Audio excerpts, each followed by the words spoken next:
Hello, thank you, and welcome to anyone who clicked on this video. Today I'm going to be doing another off-season rundown. This is 2-ish weeks after the last one. I'm recording July 29th, right after the Celebrini extension. And extensions are going to be the bulk of what I'm going to be going over. That's apart from maybe one other thing. That's about all that's been going on in the last couple of weeks. So let's get into it. Starting with the one thing that's not an extension. Feels like it was forever ago now, but it's only been about 2 weeks since Steve Yzerman was let go. He's finally out of Detroit, and this feels like it's been coming for a while now. But somehow it was still a tad surprising. I think we all thought he was going to get another year, but with Larkin wanting out and the disappointment surrounding the results of the team, I think it's fair to say it was time to move on. Even though I'm not as low on Yzerman as most people. Uh, I don't I don't even think half of what's gone wrong is his fault. Sure, he's given out a couple of bad contracts, but it's not like Detroit was ever cap strapped. The big knock on him would be that he never went out and got a second line center, but there's 10 other teams with that exact same problem.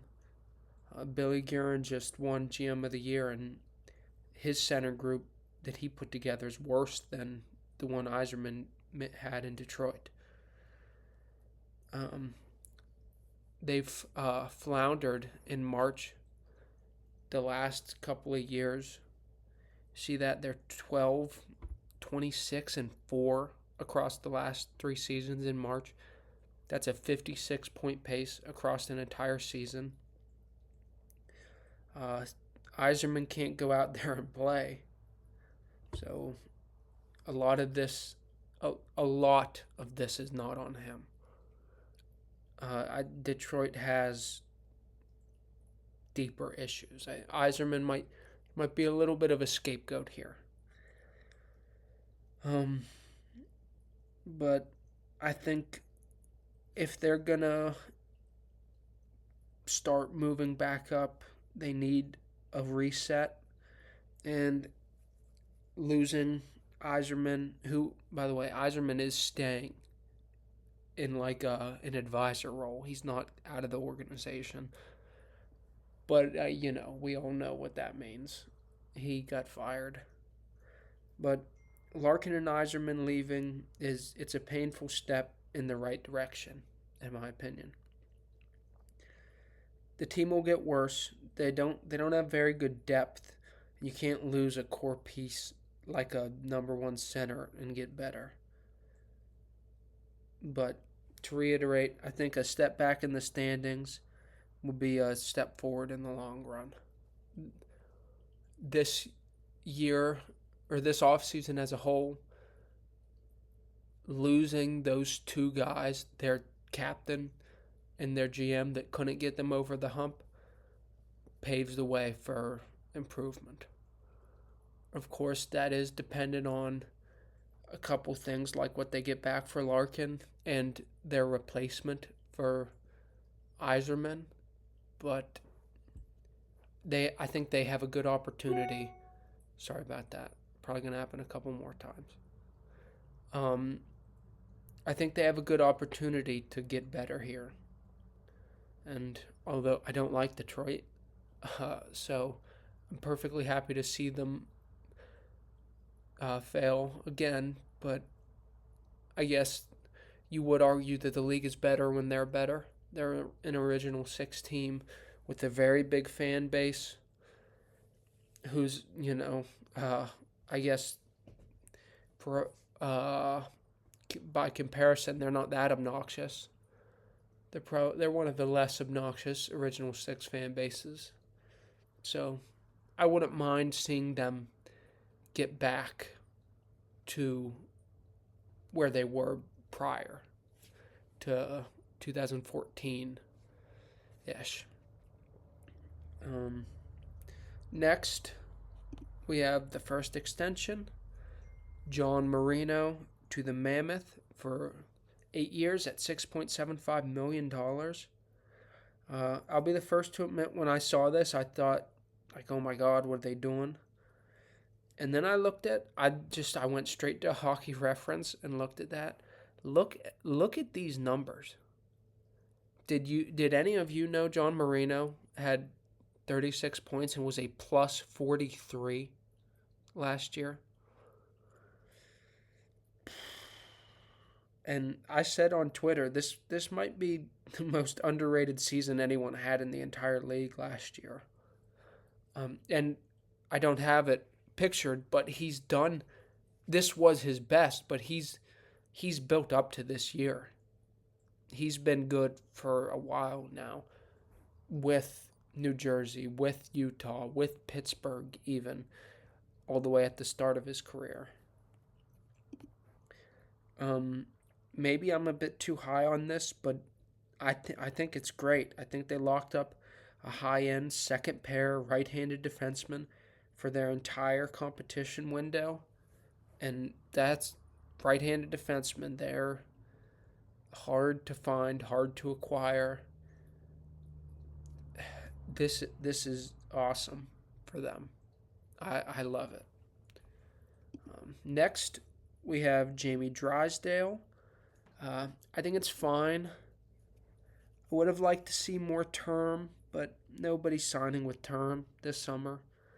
So you got your second pair, currently top power play, puck moving D, at a reasonable cap hit for the next 4 years.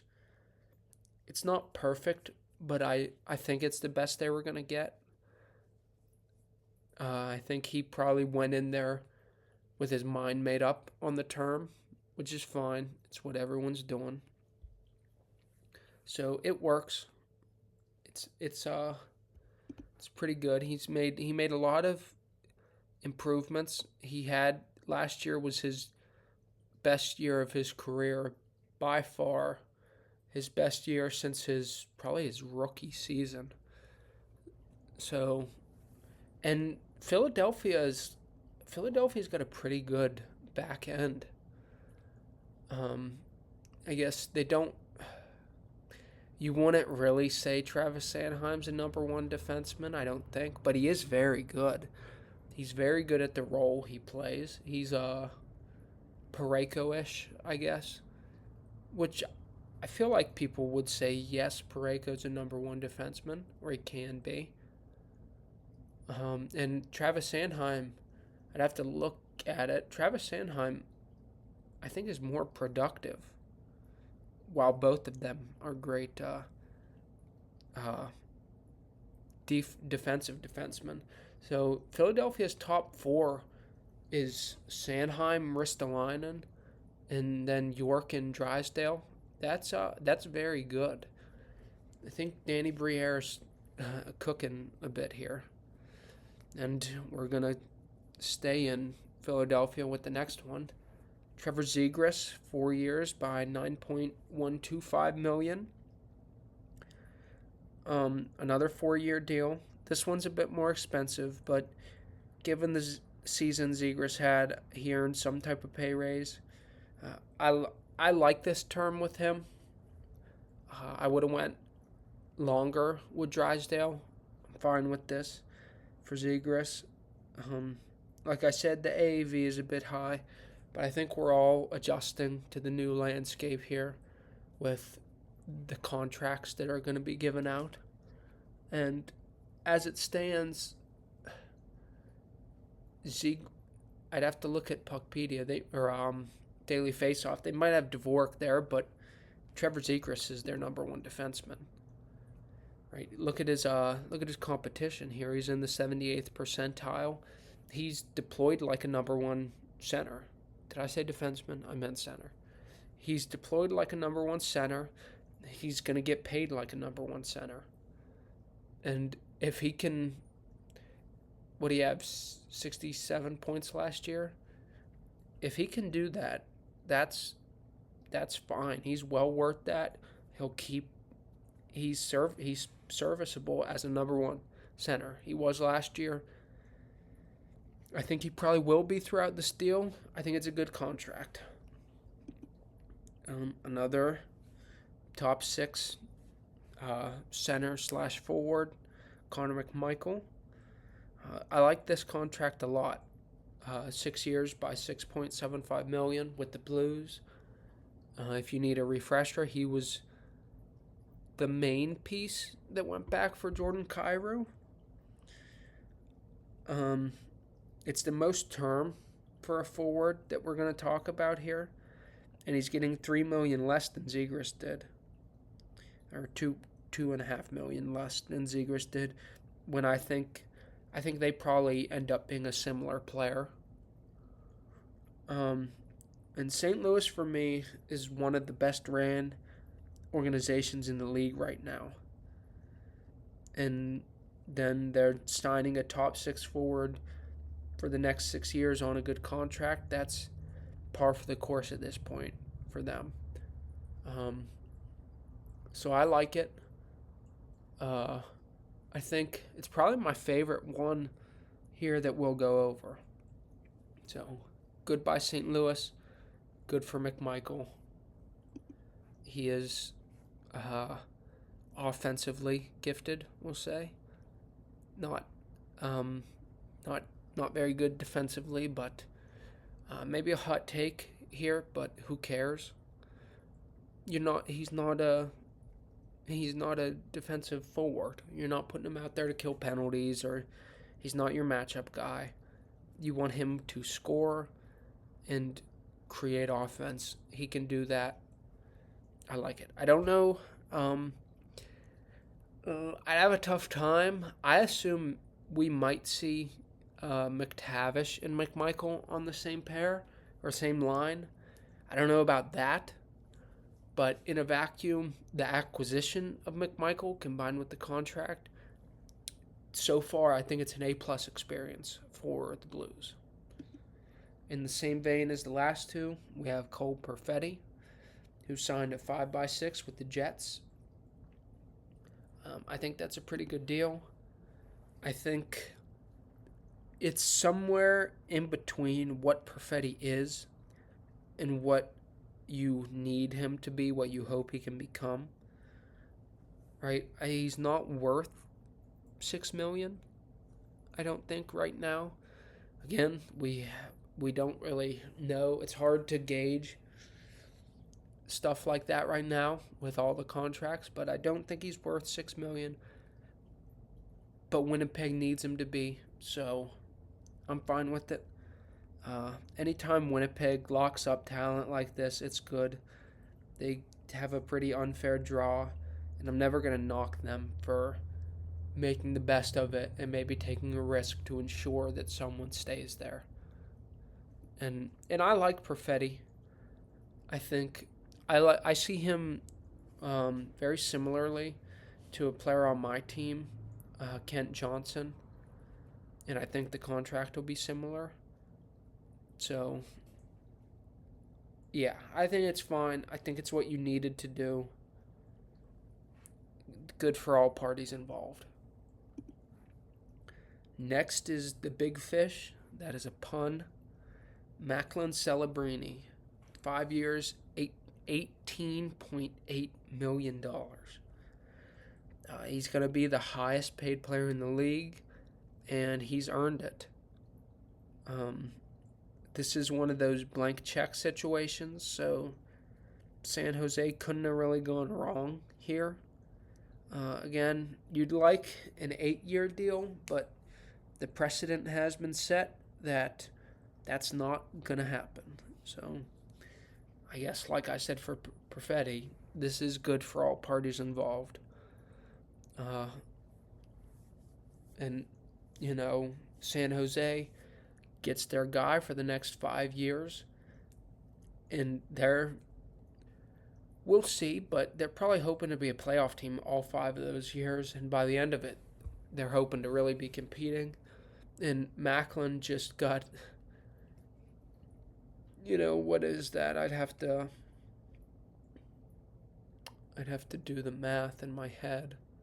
It's a lot of money. It's over $90 million, a little less than 100 million, and he's he's gonna be what, 25, 26 by the time he's up for a new contract.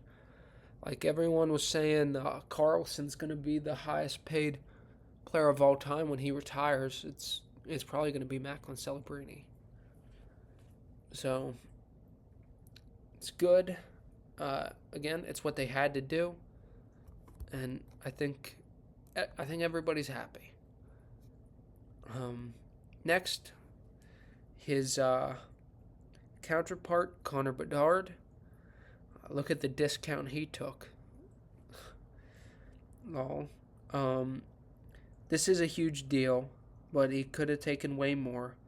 I think it's also a blank check situation because Chicago's team, their rebuild, it lives and dies with Connor Bedard. So taking $3 million less than Carlson and $4 million less than what Celebrini would end up getting, it's quite the deal for Chicago. I think they're happy with it. I'm not going to talk about term again, right? No, he was not taking 8. So this is fine. It's good for everybody.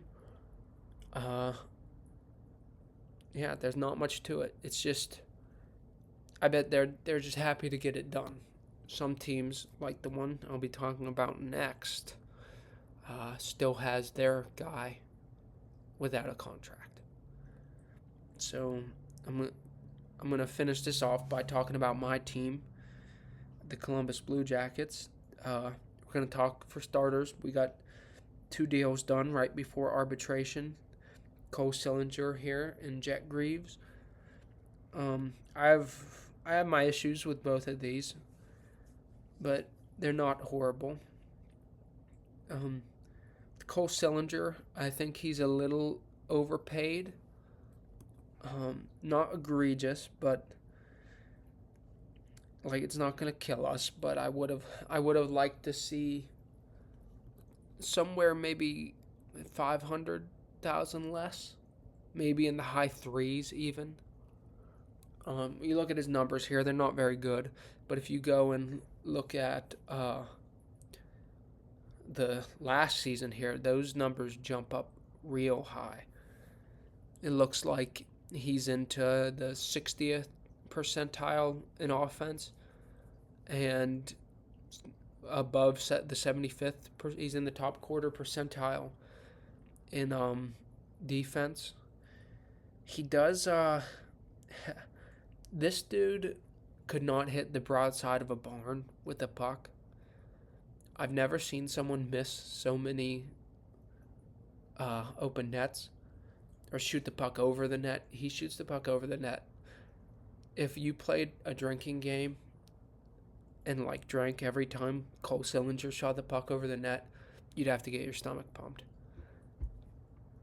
That's not to say he's bad though. He can be physical. He was very good defensively. He meshes very well with Charlie Coyle and Matthew Olivier. He sees the ice incredibly. Sometimes you'd like him to be a little more aggressive, taking the puck to the net. He likes to, kind of drive in and then turn back out and just see the ice. But he does it well. That's why I want to say last year he had 25 assists. I think he was 8 and 25, 8 goals, 25 assists. So get that goal scoring up just a little bit, and you have a 45-point player potentially, which is fine. That's very good. You're very happy with that. Next we have Jack Greaves on a 3x5. I would have liked more term here. I wanted a 5x5 or a 5x6 I would have taken. But this isn't horrible. You got your goalie for the next 3 years. Look at this page. He's incredible. He is amazing. I love Jet Greaves. Um, that's why I would have liked 5 years instead of 3. But we got it done. We have some security there. I'm happy. I'm happy we got it done. And I'm happy we didn't go to arbitration. It got close. I hope the relationship between the player and team isn't tarnished at all. But at least we didn't get to that mess. Next, I have the one who's not signed yet. The thing kind of looming over us is Adam Fantilli. One of the things looming over us. We're at the beginning of the offseason. You're kind of expecting him to get like an 8x10 maybe. And then a couple things go down, and now you're thinking 5x13. That throws a serious wrench into all the cap projections that we had. But although I don't think he's worth that. He hasn't proven that he's worth that. You have to take this gamble on him. He's the franchise. You give him a big contract like this because if he lives up to it, it's great. And if he doesn't, then it doesn't matter because we're dead anyway. So I think if this is his ask, just do it. Just do it. But that's not the only thing we have going on right now. Right? I think probably getting a little more attention than this is the Marchenko situation. This is it's pretty crazy, pretty scary. I'll get it out of the way that I think we all think the report about Columbus finalizing a deal with a different team is kind of bogus. At this point, it's been a couple days, but that's not to say that the sentiment is also wrong. It seems like there's at least some truth to a divide between the team and the player for a couple different reasons, and I've talked about them before on here. I made an entire video on it. If you're really interested and want to go back and watch it. But I don't think anything's going to happen this summer. We want to compete, and there's not a scenario where we trade him and get better or even stay the same. We don't have the cap space to take on a replacement, and the teams that want him probably aren't going to give us a replacement. So that's that, and I'm going to try not to worry about it because I don't see anything coming to fruition in the near future. A couple things I didn't touch on here before I end it was the Kane and Robertson deals. I don't think there's much to say. Chicago overpaid to bring back their hometown hero to retire a Blackhawk and pass the torch to Bedard. And Dallas kicked the can down the road with Robertson. I'd almost bet my life that they just give him the contract he wants in January. Their cap kind of clears out next season with Sagan gone. So I think it'll work out for Dallas. And Chicago is happy with having Kane back. And then one last thing before I'm done is I want to touch on the new RFA philosophy. For years, it was rinse and repeat. RFAs take max term on a discount because they don't have leverage, and they hit UFA status at 30. But those days are over. With the rising cap, and it might sound corny, but player empowerment, players they are taking all that money they can get, and they're walking themselves straight to UFA status so they can maximize their worth and hit the hit the market at another cap jump. So there's only one team that seems to be able to beat this trend, and I bet they get rewarded for it somewhere down the line. 5 years, 5 years from now, I'm guessing I'll be able to count on both hands the amount of RFAs that take max term deals. That's excluding Montreal, of course, because they're going to sign all their guys to max deals at 70% of what they are actually worth, which all credit to them. They have that's culture, right? They have a winning culture. And again, I don't like Montreal. I'd be bummed out to see them win a Stanley Cup, but it would be some type of consolation to see all those players who took those discounts, who went team first, get rewarded for doing it with more than just money. I don't Ivan Demidov just took a big deal. I think it was 8 by 9.5. So it's a $76 million contract. I don't think he's going to have a hard time sleeping at night because he only made $76 million. On top of that, he just put himself in a much better position to win multiple Stanley Cups. So that's all I got. I hope you enjoyed it if you made it this far. All input is welcome, whether it's about my opinions or my presentation. Leave it in the comments. And hopefully, I'll see you next time. Uh, Thank you.